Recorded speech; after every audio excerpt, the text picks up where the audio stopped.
咁啊，葉家志老師，多謝你哋接受，多謝你接受我哋訪問啦。咁係啦，今日想同你傾下偈，了解一下你做老師呢一份工作對於你嚟講係咩回事嘅？咁首先問下你先啦，你做咗老師幾多年啊？今年第10年。係已經10年，咁你冇做過其他工作？冇，一畢業就做老師啦已經。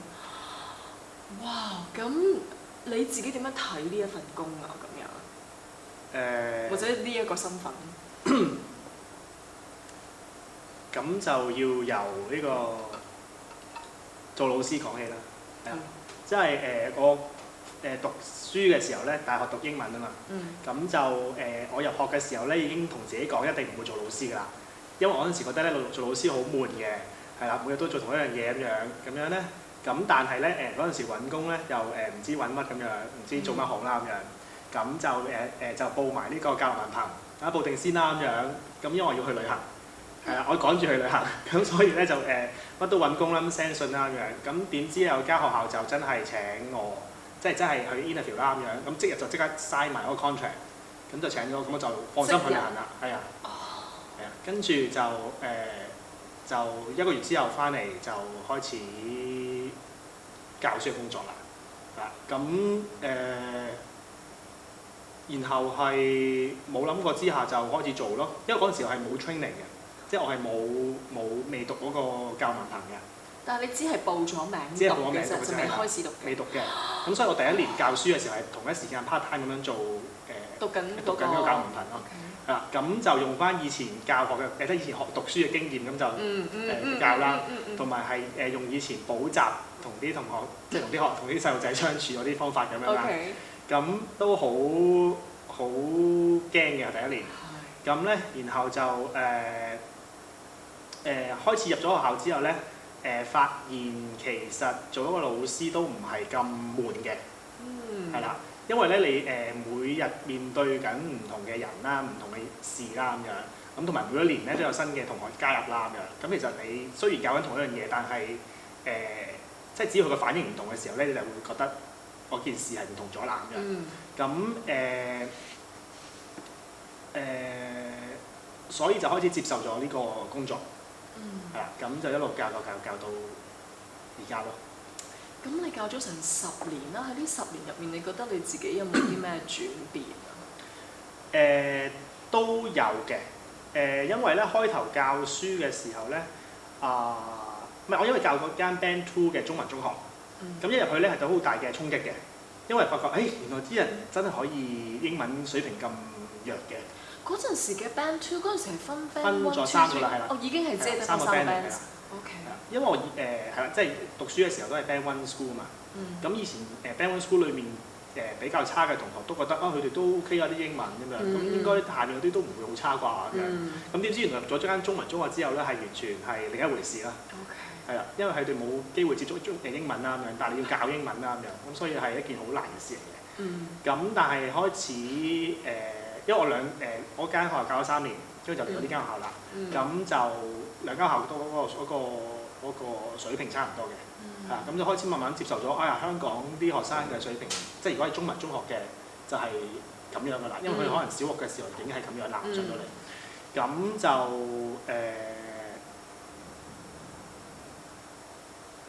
係咯。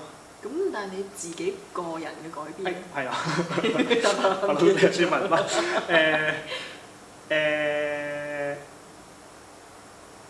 即係當你見到啲細路仔原來同你自己想象中嘅落差係即係咁大嘅時候，咁你一步一步去接受我有咁樣嘅小朋友嘅，咁跟住，但係對於你自己，除咗接受咗啲嘢，我自己嘅改變咧就係我覺得自己英文越嚟越差嘅。係因為我睇翻以前大學嘅 paper 啦，點解寫得出嗰啲嘢嘅咧咁樣？即係雖然作為一個英文老師係啦，但係睇翻以前我啲點解係我真係如果寫一定寫唔翻我啲嘢咯。係啦，因為我以前讀英國文學嘅，咁我覺得嗰啲即係你去即係評論嗰啲作品嘅時候，之後唔再用㗎嘛，我啲 language，咁我之後就已經冇晒啦，其實都。跟住另外就係因為好彩我不斷讀書，係啦，我一路教書嘅時候讀咗 PGDE 啦，跟住停咗1年之後就讀咗個master 係文學及文化研究，咁然後就再讀咗個戲劇教育啦，係啦，咁我覺得我未讀書，即係每一次讀書之前咧，都係覺得唔係每一次讀完書可以話係讀完書之後咧，個諗法都唔同嘅，即係對於教學嘅理念啊，或者係對於覺得自己需嘅 role 啦，喺學嘅 role 啦，都唔同嘅，因為即係我覺得好重要就係要不斷學習咯，我自己。即係如果唔係咧，我就會好似其他同事咁樣，即係有啲同事係你永遠唔會覺得係需要有新嘅嘢加入落嚟嘅，咁佢會用同一套就永遠就行就重複係啦，重複啦，係啦，咁樣啦。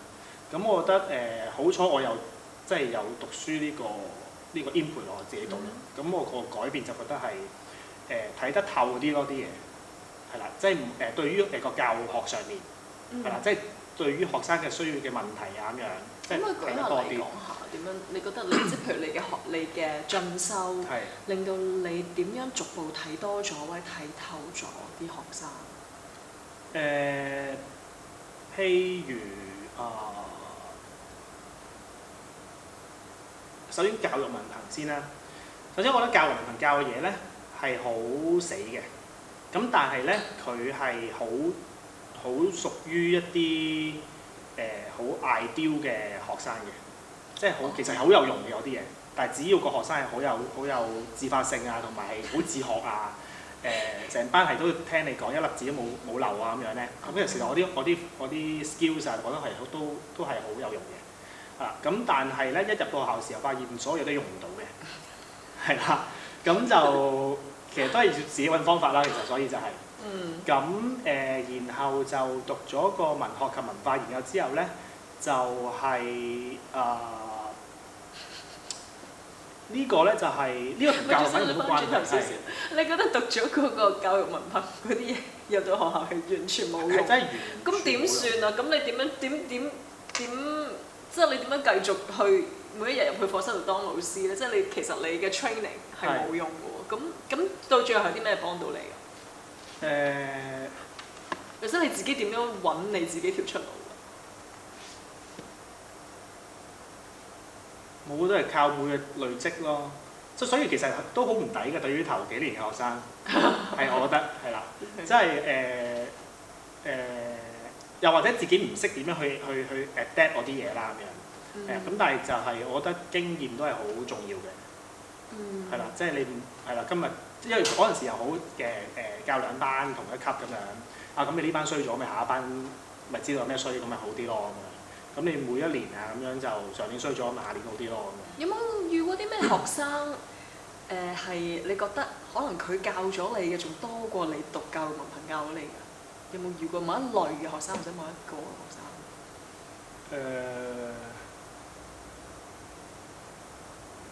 唔係，首先嗰年即係我個年代教育文憑其實冇乜點樣去 emphasize 咗啲SEN 學生嘅。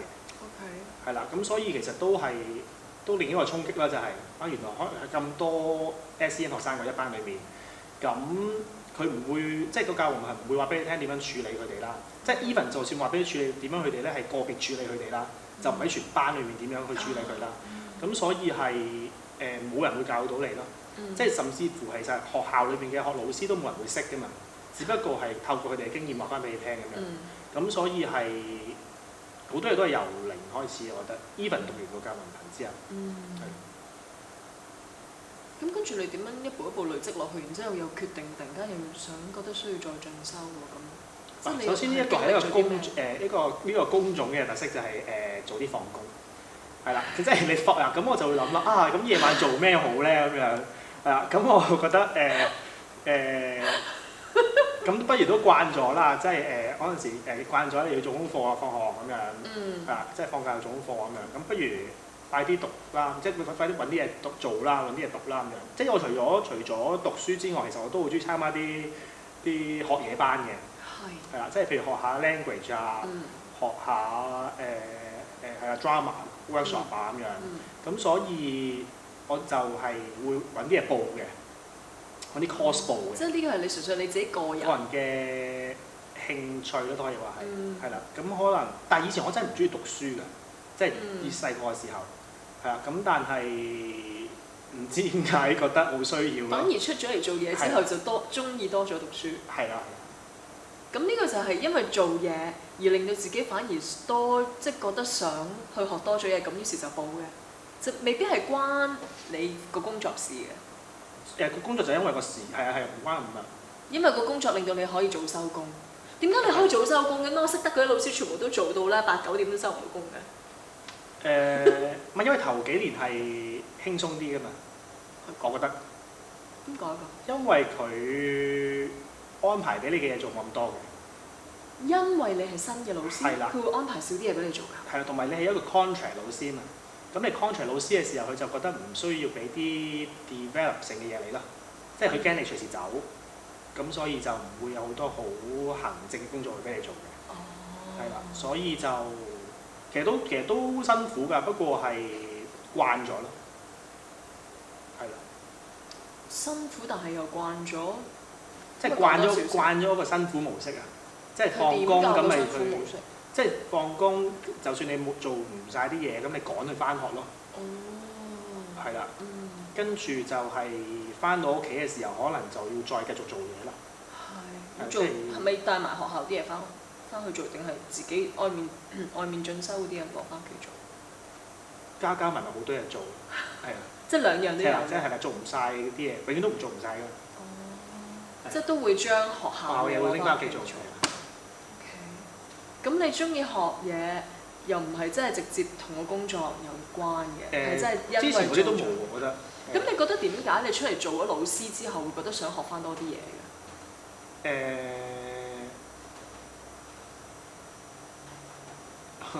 首先我會諗翻我以前讀書嘅時候係點樣嘅，咁我覺得我以前讀書嘅時候係真係學唔到嘢嘅，係啦。哦，你覺得你自己讀書時期係學唔到嘢？係啦，即係中學，甚至係喺中學嘅時候咧，主要係冇咩學到嘅，因為係啲老師即係死讀啦，真係為考試而讀咗咁樣咯。咁你嗰陣時覺得啲老師係點㗎？覺得啲老師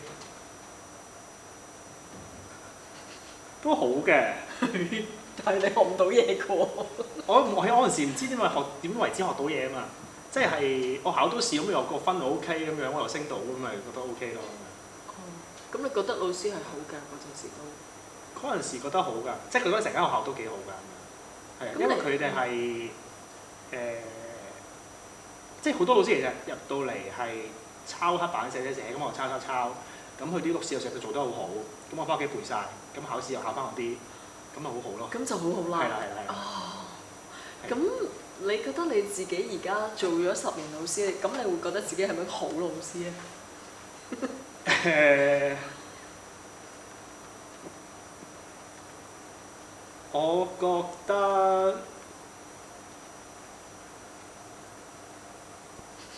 我覺得係嘅，係啦，即係喺我嘅理念當中覺得係嘅，嚇，因為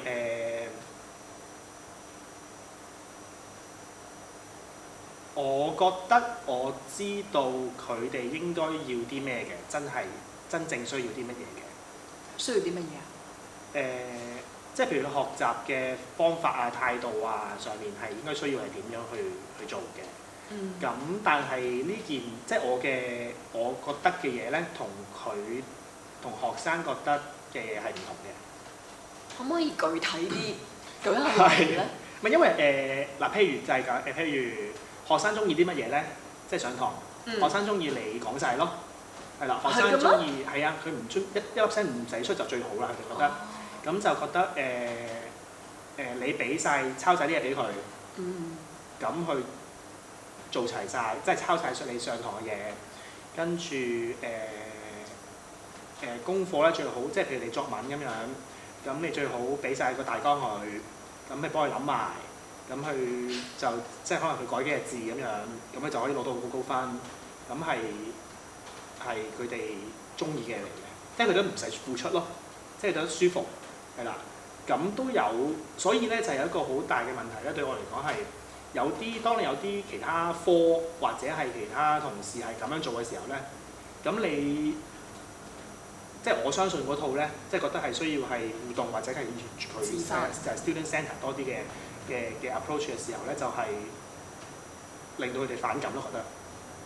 哦，反感咁會點啊？咁佢哋嘅表現會點啊？咁佢又會覺得你係啦，覺得你要求好多嘢咯，要需要佢哋。咁、或者佢哋就唔做咯，求其做咯。係啦，即係佢哋譬如要翻去預習嘅咁樣，其實睇段片啫嘛，唔睇咯。又或者係飛嚟睇啦，睇少少咁樣咯。咁我哋就要用好多方法去點樣去令到佢做到呢件事咁樣。咁你會用咩方法？哦，即係睇片其實而家好犀利嘅，係啦，即係你叫佢睇片啦。咁但係其實而家有個叫 episode 咁樣啦，咁咧佢就係睇片，咁但係中間咧你要set 啲問題，咁你就要停，佢就一定要停嘅，咁唔停就冇得睇落去㗎啦。咁同埋我咧又要睇到佢嗰度花咗幾多時間睇，跟住佢係有冇答問題，有冇睇晒，咁係有數據出嚟嘅咁樣。有數據出嚟嘅，即係連個學生自己翻屋企睇片，睇咗幾多，睇到咩地步，係出到數據出嚟。即係除非佢醒到真係我撳到嗰度，然後我就去打下機先，然後翻返嚟再做啦咁樣。咁就用咗呢個方法嚟到去令到啲學生會去準備個課堂。係啦，去睇呢條片。咁你自己，你試下如果係咁跳翻出嚟少少去睇呢一件事嘅，即係假設葉嘉志除咗老師呢個身份，仲有其他嘅身份或者其他嘅角度去睇呢一件事。即係當你又面對緊啲學生好難去 motivate 到佢哋去做一啲嘢，或者甚至原來其他嘅同事習慣咗模式就係俾晒佢咯，咩都幫佢做晒，你改少少就得㗎啦，我會俾高分你㗎啦，咁樣嘅一種嘅做法。然後你又嘗試希望佢哋主動啲，但係又用咗一個咁嘅方法嚟到去叫佢哋去睇片啦。咁樣嘅一個處境，即係我哋唔好去評論佢點樣。咁樣嘅一個處境，你覺得係點樣嘅一個處境？你點樣去睇呢一件事啊？我覺得做咗嗰個唔做咯。OK。係啊，即係如果我唔做嘅時候，就等於其他即係執嘢俾佢食嗰啲同事一樣。咁就係咁咪試下咯，試下 O 唔 OK 咯。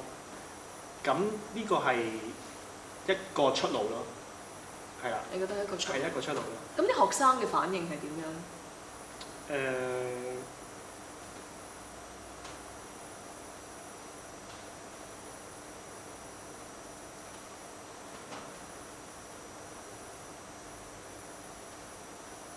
冇㗎，佢哋覺得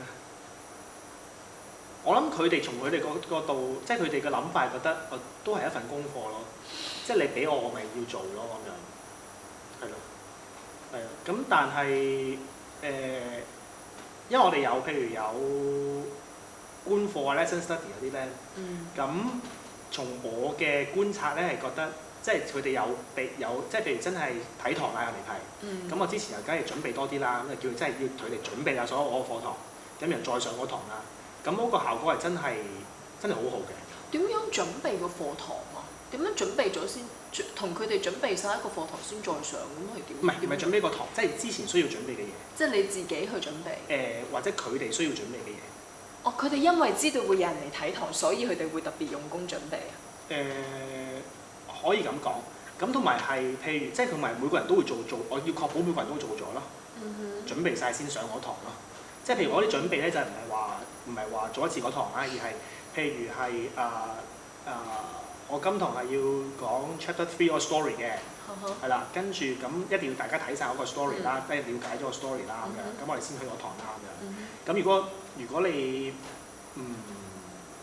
未睇啦，係啦未睇，咁其實佢死都唔肯睇啦。其實你上嗰堂冇意思㗎嘛。係咯，咁點啊？咁你點做啊？咁你點樣逼佢去睇個 story 咧？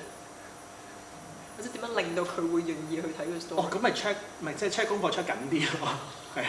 即係你放學咪叫佢做埋先走啊咁樣，係啊。咁但係其實覺得係呢樣嘢係好需要嘅，係。咁但係有啲即係我哋學校就都行呢個自主學習叫做，係啦。咁都叫做係需要備課嘅。咁但係其實發現啲同學咧，其實啲備課嘅求其嘅，完全都係，即係好即係咁，所以成好多啲嘅 program 咧做出嚟係有形無實咯。係啦，即係而家都繼續做緊備課咁樣㗎。咁但係都係有形無實咁樣備課嘅繼續。係啦，但係個課堂都係咯，即係反而其實個學生就會覺得做多咗嘢咯，需要個學生覺得係啦，做多啲嘢咯。因為佢都唔覺得嗰個備課令到佢嗰個課堂係有需要係啦，因為大部分我都係亂咁做啊嘛。即係我認真做嘅時候，翻到嚟都冇人即係冇幫助嘅，咁我點解要？即係老師又其實又會再 go through 一次，好似佢喺屋企花咗嘅時間係冇。係啦，因為個學生冇做，咁我哋都冇辦法繼續，即係冇辦法好似好 ideal 咁樣去做 discussion。係，其實永遠都冇辦法好 ideal 嘅喎。當你面對住幾十個學生。冇錯。咁點算啊？你點樣去處理呢個所謂嘅 ideal 嘅一個追求或者一個假設，然後點樣面對翻呢班學生個個都唔同？咁你就係你睇下學校嗰個自由度，同埋你同嗰班學生嘅 negotiation 啦。即係譬如你做我想你備課多啲，咁但係我就其他功課可能做少啲。咁但係你又要睇翻學校可唔可以俾你做到咁樣喎？係啊，因為又要追溯你要做幾多份交幾份嘢㗎嘛。係啊，即係做功課都要追溯嘅咩？我哋要交簿 check 簿㗎嘛。即係老師俾幾多份功課都有個 quota 要 meet 嘅咩？係，譬如即係一年裏邊要作幾篇文，跟住其實你我啲閱讀報告要計幾多份咁樣。係規定咗㗎。規定咗㗎，係啊，上學期交一次，下學期交一次。係啊，個數量就規定咗嘅，係啦。咁如果老師冇叫到同學做咁多嘅數量嘅話，會點㗎？即係做譬如咁呢個 appraisal 嗰部分咪會差啲咯。appraisal 嗰部分會差咗。OK。咁所以老師其實係有數要追嘅，喺個功課嘅數上。大部分學校都有咁嘅 policy。呢個我完全唔知道，我從來未試過。所以點解以前即係老師好緊張修補啊嘛？要你目錄寫得好清楚啲，其實係交俾人睇嘅咯。原來唔係為咗要學生有條理啊！唔係㗎，即係最終即係嗰個原先個目的係想咁樣嘅，係啦，想佢哋係攝好啲 file 攞翻去温書咁樣。咁但係其實都係即係好多係好 ideal 㗎嘛。咁但係最尾交簿嘅時候就係要交咯，交俾人睇咯。嗰啲簿係要交俾人睇嘅。係啦。於是嗰啲目錄啊各樣嘅嘢，所以先至會去叫學生去。即係要求到學生去咁樣去做，只係為咗自己要交嗰啲嘢俾人睇。咁點樣睇學生嘅學習啊？你哋點樣去睇學生嘅學習經驗啊？即係每一個學生作為一個獨立個體或者作為人嘅學習經驗，即係佢哋自己自身。如果假設你跳進去佢個角度，佢哋學習經驗咁都好割裂㗎，我覺得。割裂。係啊，即係每一科就每一科啦，每一堂就每一堂啦。即係特別英文科咁樣啦，即係特別中文中學嘅英文科啦。喺呢間係中文中學。中文中學係啊，中文中學英文科，因為佢教完嗰課，咁但係佢又冇得用嘅，跟住同其他科又冇關係嘅，即係 even 有關係，但係都係用唔到嘅。係啦，即係譬如 science 咁，譬如啲 science 學咗啲 term，咁但係佢翻到嚟咧，其實係翻到英文堂佢又唔會用到啲生字嘅，跟住我教啲pattern 佢又唔會喺 science 度用嘅，咁所以係對佢嚟講係好割裂咯。係啊。係啦，咁呢個頭先你講緊嘅係一種知識上面嘅割裂啦，即係喺一個中文中學嘅一個環境入面，其實英文根本係好少可會用得着，而家其他科目都好難用得着。喺當然佢同老師同同學之間相處亦都唔用得着，就係得英文堂嗰少少時間佢會掂到。咁然後其他嘅科目其實都係好割裂啦，學你話齋，科目以及根本within 嘅科目入面嘅每一堂都係割裂嘅。咁一種咁割裂、咁支離破碎、咁甚至好似同佢哋都無關嘅一種學習嘅一個狀況入面，咁你覺得即係純粹係你自己去一種想像啊。佢覺得咁對於呢一班十幾歲，即係呢度係中學啦，你教嘅中學生10幾歲嘅年輕人，對於佢哋嚟講，咁你點樣去睇佢哋嘅學校嘅經驗，或者佢學習嘅經驗係咩嘅一回事？即係對於佢哋嘅 meaning 喺邊度？如果我哋講，就係為咗考試咯。即係一班年青人每一日入到嚟學校做嘅所有嘅嘢，就係為咗考試。係啊，所以佢哋好中意課外活動咯。有啲同學係真係翻到嚟就係等放學去參加課外活動。多唔多咁樣嘅小朋友？多唔多咁嘅學生？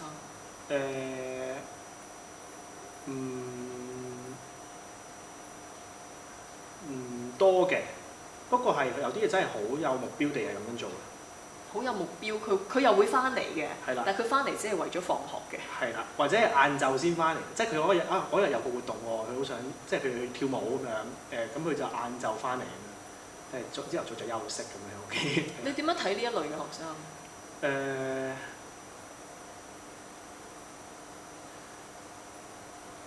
好多方面嘅，即係你咁佢首先佢即係睇下佢，咁當然係佢覺得冇用先唔翻啦。係啦，咁但係佢就有即係咁樣係佢一個唔負責任啦，自己又。咁但係又即係家長嗰邊又覺得啊，點解家長會唔俾？即係會俾佢唔翻嘅咧咁樣。跟住係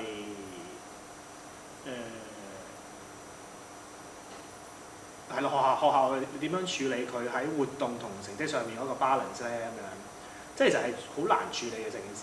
即係雖然係即係一個學生已經咁樣啦咁樣，咁如果仲有其他幾個學生係咁樣咧，有時係所以好多都冇特別好真係處理到嘅。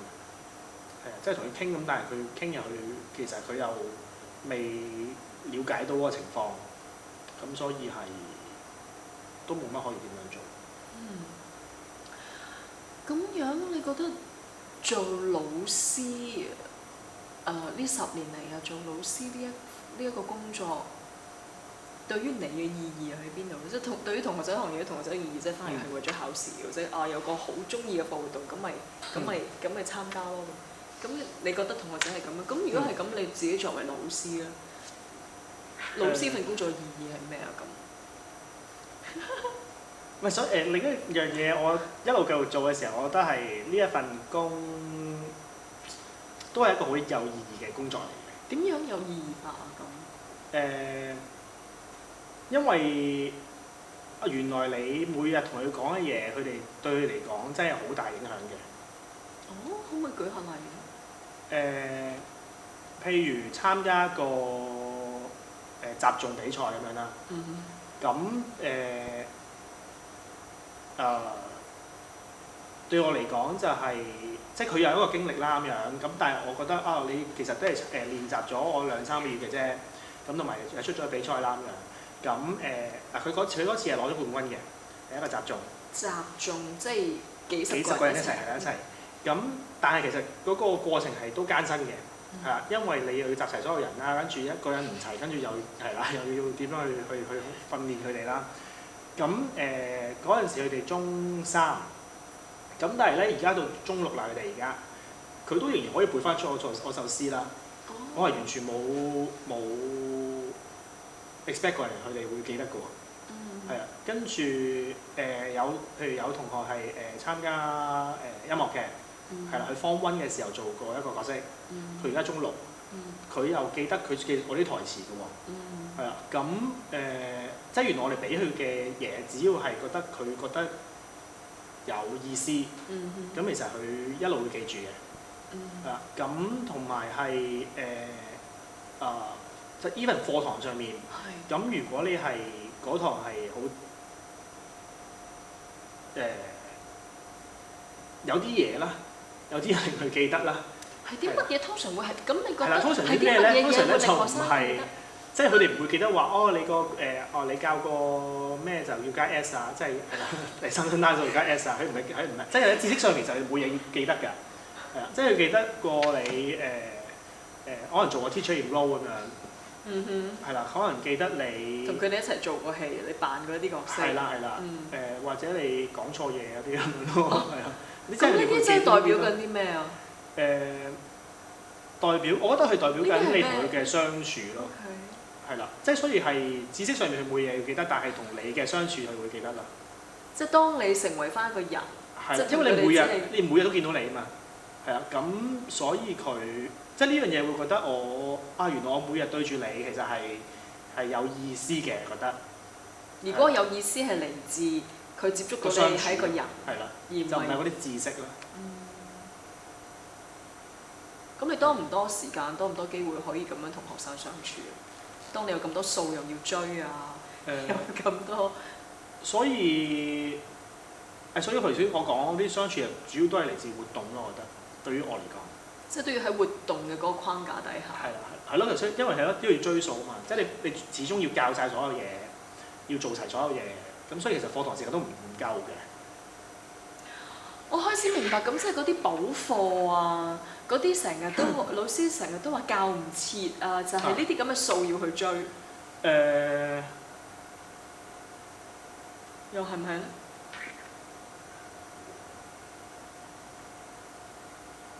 可唔可以咁樣講？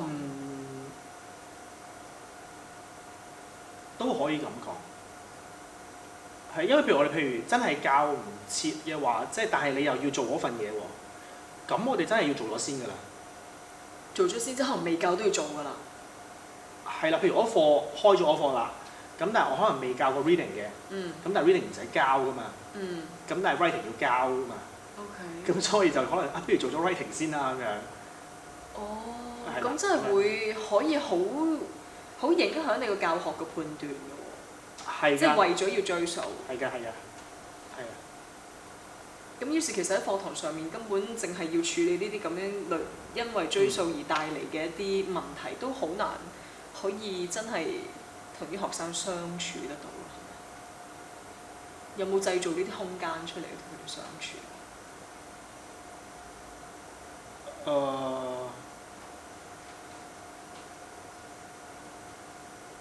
製造呢啲空間。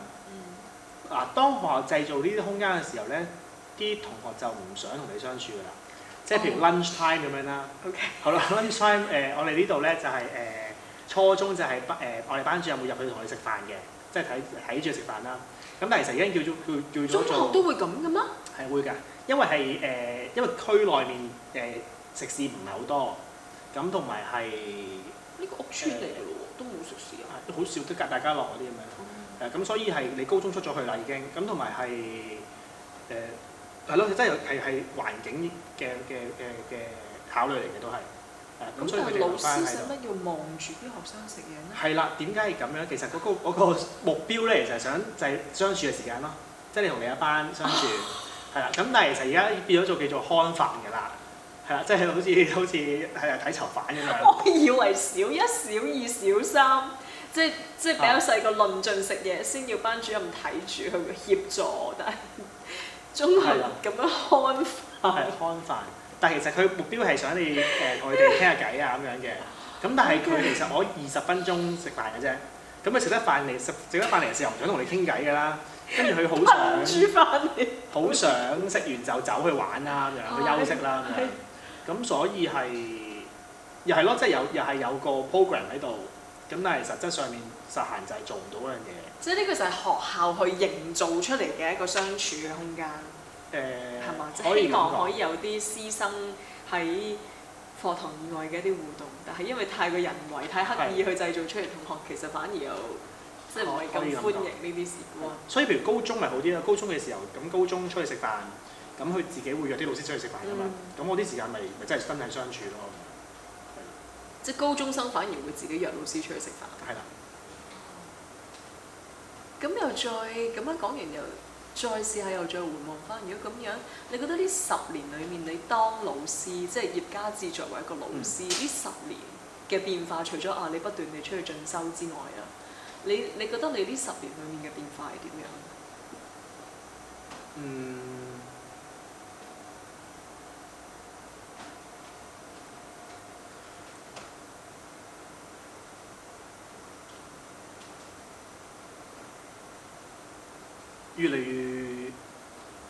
越嚟越有耐性咯，係係因為我細細個開始都好大脾氣嘅，特別係對屋企人、對同學、對老師都好大脾氣嘅。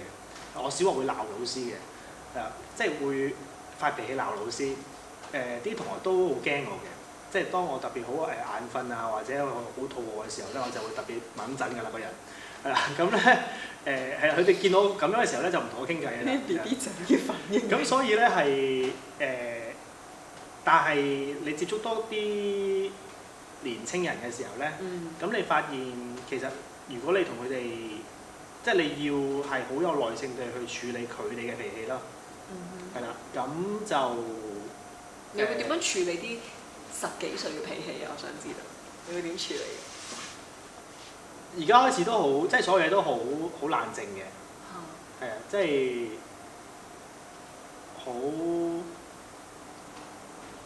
好軟性啦，成件事都會。反而係即係一開始教書嘅時候都會覺得你要跌，你即係覺得你唔啱，我要教翻好你。咁但係其實係唔 work 咯，我覺得係要需要因應個別學生嘅需要啦，真係，即係佢接受啲咩嘢，咪用啲咩方法咯。即係你明知嗰個你同佢相處咗之後，覺得你其實你鬧佢，佢一定就閂埋耳仔㗎啦咁樣。咁咪唔用嗰個方法咯咁樣。即係你初開始教書會鬧，都會鬧學生。咁你而家會冇啲具體嘅例子講下，你點處理啲10幾歲嘅學生發脾氣嘅情況？而係你覺得都 work 嘅喎 ，OK 喎咁樣。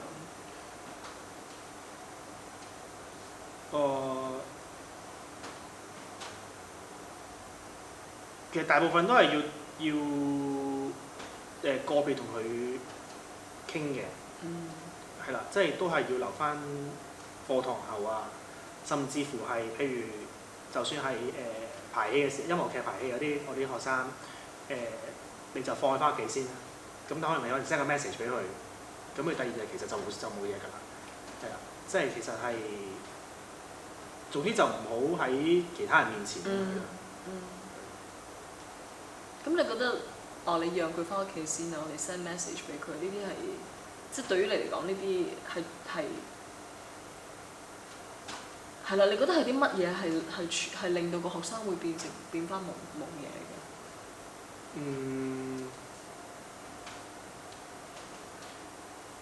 其實你講嘅嘢同你需要鬧佢嘅時候一樣嘅啫嘛，即係只不過方法唔同啫嘛。即係其實你鬧佢嘅嘢係令到佢明白嗰個道理，或者係要知道佢應該要點樣做。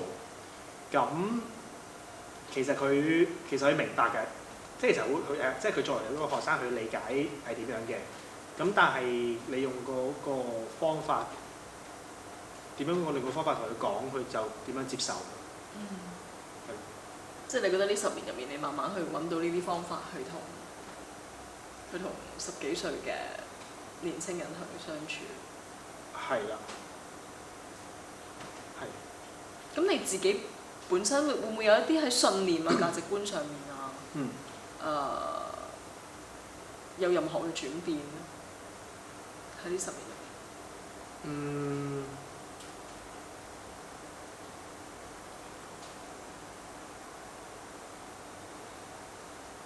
對於教學上面都成日轉變嘅，即係以前係因為讀書嘅時候佢就講乜就做乜啦，同埋係就學乜啦咁樣。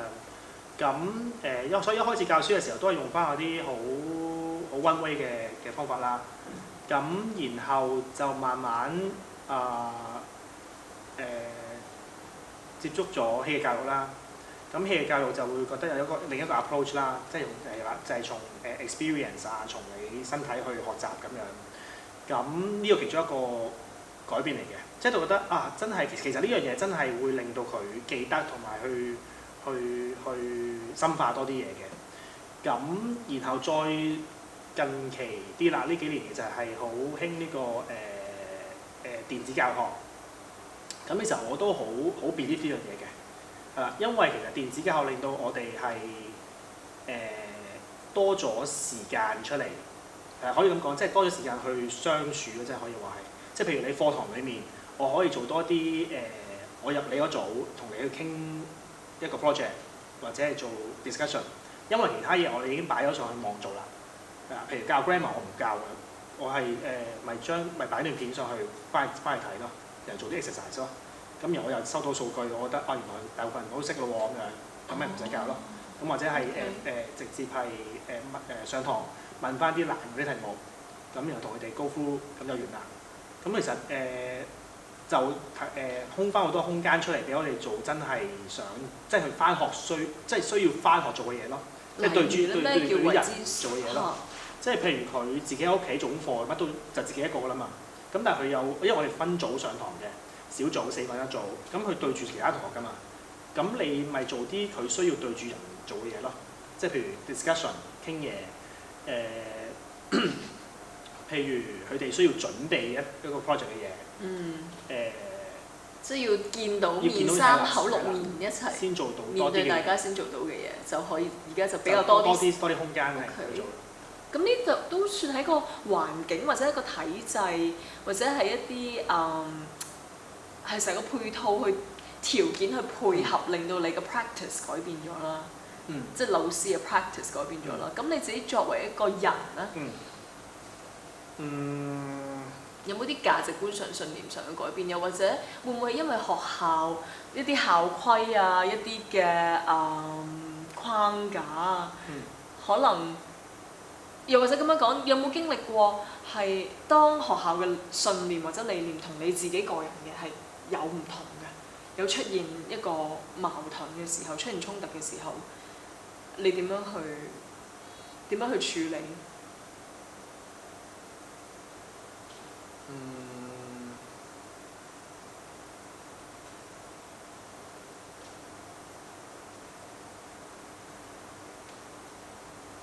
有冇呢種情況試過呢10年入面？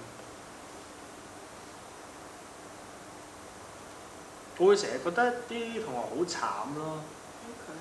係因為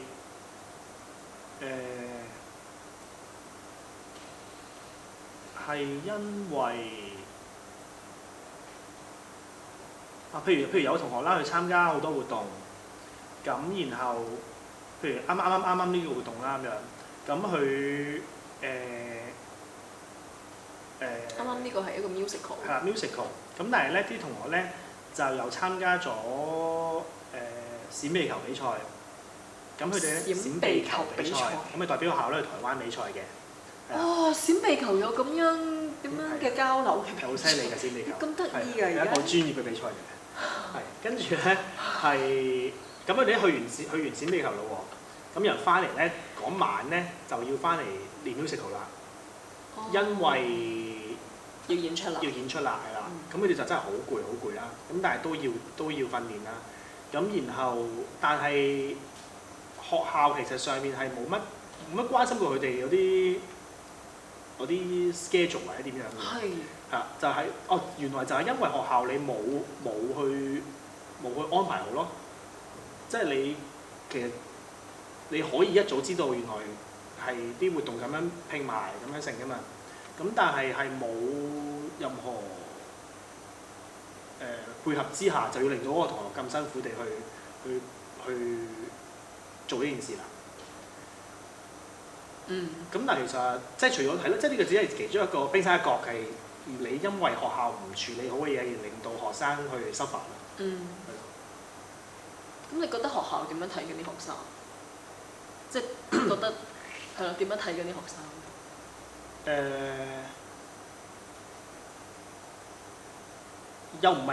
又唔係好負面嘅，其實都係即係學校都係正面睇學生嘅，咁但係只不過係點樣唔能夠全面地睇到佢哋咯。係啊，即係譬如我哋學校又好想啲學生去多元發展，咁但係咧又對佢個學術要求又好高，對佢嘅又要係學術行先，係啦，咁但係佢其實擺明佢嘅興趣就係唔係讀書而喺嗰邊嘅。咁但係就又冇一個好好嘅planning 俾佢哋。你點樣去 balance 上件事咧？咁樣，咁你叫學術要求要做到啲乜嘢咧？咁樣，咁係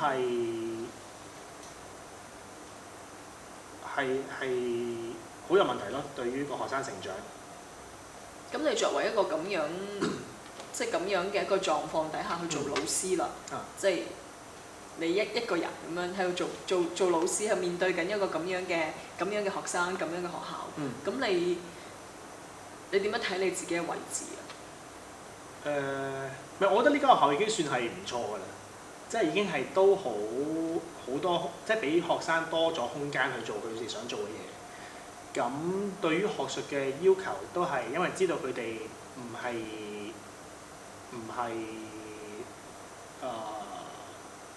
去入大學嗰批，唔係大部分都唔係大學批，咁所以係即係我自己啦咁樣就係盡量配合咯。配合學校？係啦，盡量配合學校同埋佢哋嘅需要咯。同埋學生嘅需要。學生嘅需要，即係成日都有時都要為佢哋爭取嘅。即係譬如佢要補課，定係嚟你嘅活動咁樣咧，咁咪嘗試 negotiate 啦，係啦。咁究竟佢哋係即係咯，可唔可以俾佢選擇咧？有時有啲嘢俾學生自己選擇法。係啦，咁所以係有啲老師就 OK 嘅。即係有啲老師會可能咁你去咗先，咁你之後揾翻時間我教翻你都可以嘅，係啦。咁但係有啲就係 set 咗個時間唔得喎，你仲要即係學校嗰個方向就係學術行先啊嘛。咁你點都要去晒嗰啲補課程嗰啲，其實坐一陣咁咪嚟咯，咁樣。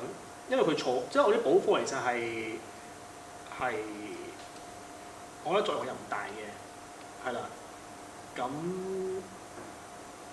點解唔令佢係咯？即係去活動做好啲咧？咁最後一個問題，睇下你有冇好快好簡單咁樣答咯。咁如果要你用1至2句説話去講，你覺得老師係個點樣嘅身份，或者一個點樣嘅職業，你會點樣形容啊？1至2句説話。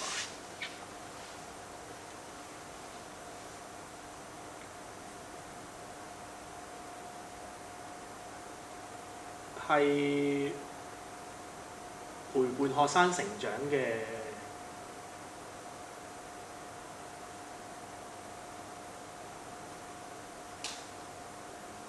幾個人咯，係